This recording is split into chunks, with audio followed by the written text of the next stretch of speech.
Consistent regular रहते थे और खुद में मतलब मेहनत बहुत किए हैं पढ़ाई में और लगातार अप्रॉक्स 6 घंटा डेली पढ़ते थे, लेकिन एग्ज़ाम टाइम पे 10 घंटा डेली पढ़ाई। उनको मतलब यही बताना चाहते हैं कि अपने पढ़ाई पे फोकस करिए, अपने गोल पे फोकस करिए, अपना टारगेट सेट करिए कि हमको मतलब इतना घंटा पढ़ना है डेली, और ये नहीं कि डिस्ट्रैक्ट हो जाना कहीं यहाँ वहाँ खेल में कूद में, सिर्फ पढ़ाई पे फोकस करना। अगर मोबाइल भी यूज़ कर रहे हैं तो भी पढ़ाई के मामले में यूज़। कैसा लग रहा है आपको? हमको बहुत खुशी है, बहुत अच्छा लगे जी है ना? जी। और क्या बच्ची को क्या दुआ देती हैं? क्या दुआ देते हैं? यही दुआ देते हैं कि बहुत खुशी बहुत खुशी की बात बहुत है ना? खुशी की बात। और क्या दुआ देती हैं? हम तो इसको हर वक्त दुआ देते थे, जब जाती थी, जब हमसे मिलिए के जाती है, गला मिल के जाती है।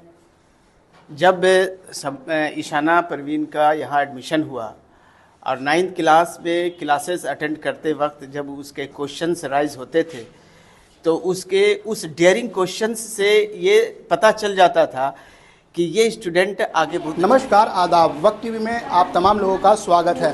एक बड़ी खबर नालंदा ज़िला के बिहार शरीफ से आ रही है। हम आपको बता दें कि बिहार शरीफ समेत पूरे राज्य में, बिहार राज्य में आज मैट्रिक का रिजल्ट घोषित हुआ है, जिसमें नालंदा ज़िला के बिहार शरीफ, जो नालंदा ज़िला नीतीश कुमार का गृह ज़िला है, उनके ज़िला से बिहार शरीफ मुख्यालय है, बिहार शरीफ मुख्यालय के इमादपुर मोहल्ला की लड़की एक जो है उनका 7th रैंक आया है पूरे स्टेट में, जो काफ़ी काबिल तारीफ़ की बात है। और इन्होंने न सिर्फ बिहार राज्य का नाम रोशन किया, बल्कि मुख्यमंत्री नीतीश कुमार के गृह जिला नालंदा और बिहार शरीफ समेत अपने पूरे परिवार का नाम रोशन किया है।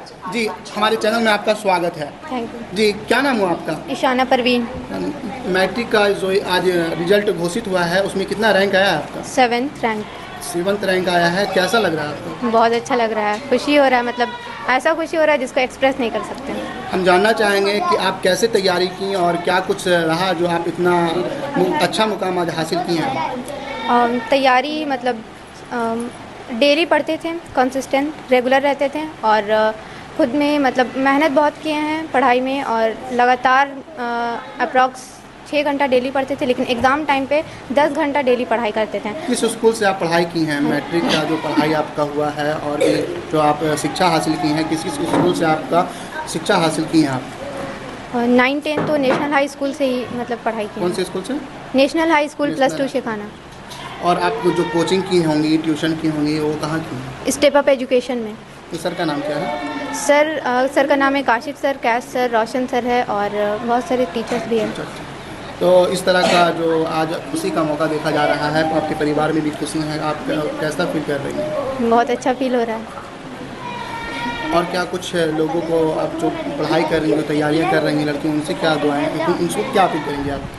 उनको मतलब यही बताना चाहते हैं कि अपने पढ़ाई पे फोकस करिए, अपने गोल पे फोकस करिए, अपना टारगेट सेट करिए कि हमको मतलब इतना घंटा पढ़ना है डेली, और ये नहीं कि डिस्ट्रैक्ट हो जाना कहीं यहाँ वहाँ खेल में कूद में, सिर्फ पढ़ाई पे फोकस करना। अगर मोबाइल भी यूज़ कर रहे हैं तो भी पढ़ाई के मामले में यूज़ करिए, ये नहीं कि शॉर्ट्स देखने लगे, वैसा भी नहीं।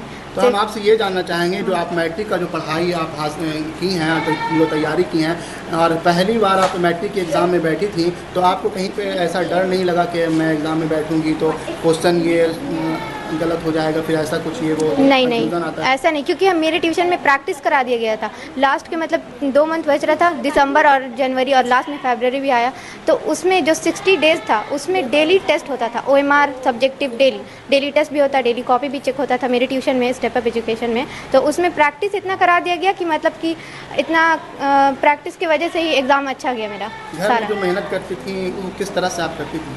घर में तो सेल्फ स्टडी करते थे खुद से, मतलब डेली खुद का गोल सेट करते थे कि आज इतना चैप्टर कंप्लीट करना है, आज यही सब्जेक्ट पढ़ना है, ये सब्जेक्ट पढ़ना है, और सारे सब्जेक्ट को इक्वली देखते थे। ये नहीं कि मतलब कोई पर्टिकुलर चैप्टर ये फेवरेट है तो इसको ज़्यादा पढ़ेंगे, उसको नहीं, वैसा नहीं, सारे चैप्टर्स को, सारे बुक को, सारे सब्जेक्ट को इक्वली पढ़ते थे।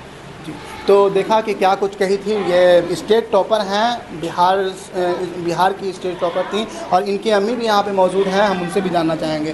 जी, क्या नाम हुआ आपका? नुसरत बानो। आपकी बच्ची स्टेट टॉपर हुई है, 7th रैंक लाई है, कैसा लग रहा है आपको? हमको बहुत खुशी है, बहुत अच्छा लगे जी है ना? जी। और क्या बच्ची को क्या दुआ देती हैं? क्या दुआ देते हैं? यही दुआ देते हैं कि डॉक्टर बने जी। तो इनकी अम्मी डॉक्टर बनने की ख्वाहिश रख रही है कि हमारी बच्ची डॉक्टर बने।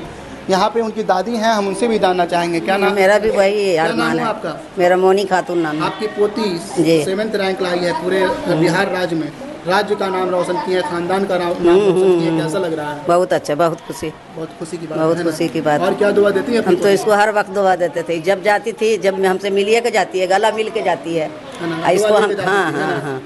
तो आपने देखा कि क्या कुछ कह रहे थे यहाँ पे लोग। और यहाँ पे स्टेप अप जो कोचिंग सेंटर है और उसके संचालक और उसके टीचर भी यहाँ पे उपस्थित हैं, हम उनसे भी जानना चाहेंगे कि किस तरह से आपने इस बच्ची को शिक्षा दिया है। हाँ, क्या नाम है बच्ची का? हाँ, ईशाना परवीन नाम है और ये बच्ची 9th क्लास से ही है ना पूरे डेडिकेशन के साथ पढ़ती है ना, पढ़ती थी और रेगुलर रहती थी। सबसे बड़ी इंपॉर्टेंट चीज़ है रेगुलर। यदि लाइफ में रेगुलर नहीं है, आज पढ़ लिया 10 घंटा और कल सो गए तो फिर आप टॉपर नहीं बन सकते हैं। तो ईशाना में वो चीज़ था, रेगुलरिटी था, डिसिप्लिन था। डेली 6 घंटा पढ़ना है तो पढ़ना है, चाहे कुछ भी बाधाएं आ जाए, 6 घंटा पढ़ना है। ये वाली जो थॉट रहता है ना, बच्चे को टॉपर बना देता है। और ईशाना में ये चीज़ था जिस कारण से आज ईशाना स्टेट में 7th रैंक और डिस्ट्रिक्ट में 1st रैंक लेकर आई है। क्या नाम है आपका? काशिफ। काशिफ, किस इंस्टीट्यूट का नाम क्या है? स्टेप अप एजुकेशन हमारा। तो आपने देखा कि कोचिंग के यहाँ पे संचालक और टीचर भी उपस्थित हैं। यहाँ पे इस मोहल्ले के, इमादपुर मोहल्ले के सामाजिक कार्यकर्ता और कांग्रेस के वरिष्ठ नेता फवाद अंसारी जी यहाँ पे उपस्थित हैं। सर, हम जानना चाहेंगे कि आपके मोहल्ले में यहाँ पे जो ईशाना है वो 7th रैंक ला करके बिहार राज्य और समेत नालंदा ज़िला का नाम रोशन किया है। आप क्या कुछ कहेंगे इस संबंध में? ये हमारे मोहल्ला के लिए काफ़ी गर्व की बात है कि आज स्टेट में 7 और जिला में पहला रैंक लाई है एक लड़की है और वो भी मुस्लिम लड़की है। तो आज ये ईशाना नाम की लड़की उनके लिए मिसाल है कि देख लीजिए, टॉपर है, डिस्ट्रिक्ट टॉपर है नालंदा जिला की। क्या सरकार, ये किस तबके की बच्ची है, हम ये जानना चाहेंगे आपसे। ये मिडिल क्लास फैमिली की है और इनके घर में एजुकेटेड उतने लोग नहीं थे, मगर फिर भी ये टॉपर बनी है। तो सरकार को इसके प्रति क्या कुछ ध्यान देना चाहिए, क्या कुछ कहेंगे? अभी हम लोग सरकार से, अभी हम मैंडेटरी ऑफिसर से भी बात किया है, इनके लिए जो भी होगा आगे जितना भी हेल्प होगा और हम लोग इनका हेल्प करेंगे और इनको डॉक्टर का पढ़ाई के लिए कहीं भी कोई भी कमी इनके आगे आने नहीं आने देंगे। तो आपने देखा कि फवाद अंसारी थे और यहाँ पे ईशाना भी मौजूद है, हम उनसे भी जानना चाहेंगे आखिर आप क्या बनना चाहती हो? डॉक्टर बनना चाहती हूँ। डॉक्टर बनना चाहती हो? किस चीज़ की डॉक्टर बनना चाहती हो? हार्ट के डॉक्टर, जैसे कार्डियोलॉजी। अभी आपने सुना था कि ईशाना क्या कुछ कह रही थी। ईशाना इसी स्कूल, नेशनल हाई स्कूल से तालीम हासिल कर, शिक्षा हासिल कर बिहार राज्य समेत नालंदा, जो मुख्यमंत्री नीतीश कुमार का गृह जिला नालंदा है, नालंदा का नाम रोशन किया है। बिहार शरीफ जो मुख्यालय है उसका नाम रोशन किया है, साथ ही साथ अपने स्कूल, अपने ख़ानदान का नाम रोशन किया है। तो यहाँ पे तमाम टीचर उपस्थित है जो उनको शिक्षा देने का काम किए थे, तालीम देने का काम किए थे। तो सर, ईशाना आपके स्कूल से टॉपर बनी है और किस तरह से शिक्षा हासिल की है, क्या कुछ जानकारी देंगे सर आप? मैं जब ईशाना परवीन का यहाँ एडमिशन हुआ और 9th क्लास में क्लासेस अटेंड करते वक्त जब उसके क्वेश्चंस राइज होते थे तो उसके उस डेयरिंग क्वेश्चंस से ये पता चल जाता था कि ये स्टूडेंट आगे बहुत अच्छा करने वाली। और इस चीज़ को हम लोग हमेशा जहन में रखते थे कि ये लड़की बिल्कुल सोबर और हमेशा पढ़ाई लिखाई से मतलब है, इसको किसी और दूसरी एक्टिविटीज़ में नहीं इन्वॉल्व रहती, हमेशा पढ़ाई में लगी रहती थी। और हम लोगों ने ऐसा इमेजिन भी किया था कि मैट्रिकुलेशन में इसका बहुत ही अच्छा नंबर आएगा और इमेजिनेशन के हिसाब से उसको मार्क्स भी अच्छा आया। तो इस तरह का जो वो आज काम किया है, स्कूल का नाम रोशन किया है, ज़िला का नाम रोशन किया है, और जो बच्चे इस तरह की तैयारी में लगे हुए हैं उनके लिए क्या हिदायत देंगे? ईशाना ने जिस तरह से अपने स्कूल का, अपने पेरेंट्स का, अपने इलाके का नाम रोशन किया, बिहार शरीफ का नाम रोशन किया, नालंदा ज़िला का नाम रोशन किया, और आगे भी उम्मीद है कि ईशाना की जो ख्वाहिश है एक अच्छे कार्डियोलॉजिस्ट बनने की, हम लोगों की पूरे स्कूल की तरफ से, सब तमाम असातिज़ा की तरफ से उसके साथ नेक ख्वाहिशात हैं। और हम लोग भी ये चाहते हैं कि ऐसी कार्डियोलॉजिस्ट बने कि जिससे इमादपुर ही नहीं, नालंदा डिस्ट्रिक्ट ही नहीं, पूरा बिहार और पूरे पटना और पूरे इंडिया में वो नाम रोशन करे। और आने वाले दिनों में जो बच्चे हमारे यहाँ से पढ़ रहे हैं, अगले साल मैट्रिक का एग्ज़ाम देंगे, वो भी ईशाना की ज़िंदगी से, ईशाना के पढ़ाई से मुत्तफ़िक हो, फ़ायदा उठाएं और उनको भी ज़िंदगी में अच्छी तरक्की मिले। जी मैडम, आप एक महिला हैं और आज ईशाना ने जो काम किया है, कहीं ना कहीं पुरुषों से और लड़कों से आगे बढ़कर वो ज़िला का नाम रोशन किया, अपने ख़ानदान का नाम रोशन की हैं। तो ये देखा जाता है, खासकर लड़का और लड़की में काफ़ी फीलिंग देखा जाता है, और ईशाना जो काम किए कहीं ना कहीं पे लड़के को पीछे कर दिया आज वो। क्या कुछ कहेंगे? देखिए पीछे आगे तो नहीं, मतलब भाई मतलब ये है कि हम अच्छा बेहतर करें। और वो मतलब शुरू से ही जैसा कि सर ने बताया वो पढ़ाई में बहुत ही अच्छी थी, तो उसने बेहतर प्रदर्शन किया और अपना एक अच्छा मुकाम हासिल किया। उसके लिए उसको बहुत बहुत कंग्रेचुलेशन। उसकी ख्वाहिश है कि वो डॉक्टर बने आगे, तो उसके लिए क्या दुआएं करती हैं आप? बिल्कुल, मेरी स्टूडेंट थी और काफ़ी मतलब क्योंकि रेगुलर स्टूडेंट थी तो हर दिन ही उससे मुलाकात होती थी और वो क्यूरियस बहुत थी अपने सब्जेक्ट के लिए, या फिर कोई भी क्वेश्चन जब उसको मन में आता था वो सबसे सवाल पूछती थी और बहुत सारे सवाल पूछती थी। तो यहाँ पे दानिश सर भी हैं जो मैथ के टीचर हैं। लोगों को मैथ पढ़ना काफ़ी मुश्किल लगता है और यहाँ पे दानिश सर भी मौजूद हैं। दानिश सर, हमारे चैनल में आपका स्वागत है। शुक्रिया। और जो ईशाना ने आज काम कर दिखाया है और जिले का नाम रोशन किया है, क्या कुछ कहेंगे? हाँ, ईशाना जो 9 क्लास में आई थी उसका भी फेवरेट सब्जेक्ट मैथ ही रहा है। वो मैथ में बहुत ही अच्छी थी। हर एक क्वेश्चन मतलब अच्छे से क्वेश्चन करना, उसका जवाब लेना, तो उसको पता हर एक मैथ को क्लियर करना उसका एकदम क्लियर था कि ये क्लियर कैसे कर सकते हैं।